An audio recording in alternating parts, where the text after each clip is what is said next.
I'm going to talk to you about driving, because I've had my problems, and I must tell you about my problems driving. First of all, in different cities. In Los Angeles, who puts up the dip signs out there? Does it make sense to put up a dip sign 2 inches before you get to the dip? You're driving the car, so what's the sign? The sign says dip. If you want to help somebody, put it after you hit the dip, you know. You just hit a dip. Thank you, I appreciate that. Now, in San Francisco, it's a different story. In San Francisco, they have these hills that have got to be the worst hills in the world to build a city around or in or on. It's fantastic. And it has nothing to do with shifting gears or anything. It's just that these hills are fantastic. They go straight up and straight down. And even with a high dramatic, I've worried. At times I've gone up to the top of some of these things. You get up to the top and the car's still going up. And you say, where's the land, for crying out loud? That's the only time I've ever stood up in the car. Where the hell's the land, for crying out loud? And then when I did go down, I went straight down like this. You know, you guys said, put the brake on. Are you crazy? The back of the car flip over this way.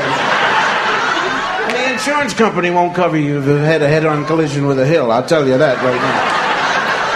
They built a street up there called Lombard Street that goes straight down, and they're not satisfied with you killing yourself that way. They put grooves and curves and everything in it, and then they put flowers there where they've buried the people that have killed themselves.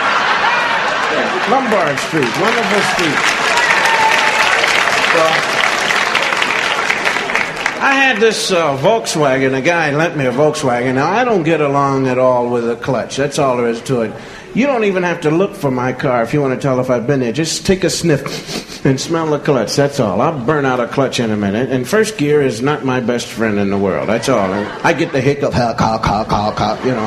And, the second gear is not too bad. Third is great. Once I get in the third, I'm not shifting back for nobody. That's all. I'll run over a guy before I have to go back in the first gear again. Forget it. Boy.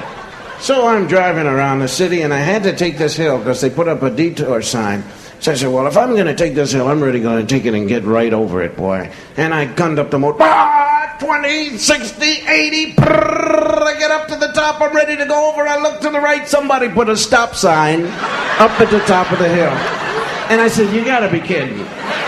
Nobody in his right mind puts a stop sign up at the top of a hill like this.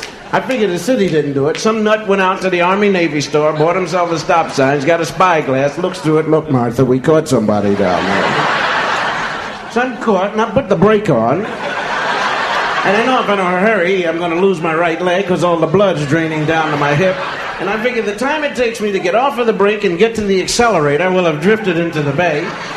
And if you die that way, they won't let you into heaven. You go up, you see St. Peter, says, how'd you die? Me and a Volkswagen drifted backwards into the bays. You go to hell. So I said, I better give it a try.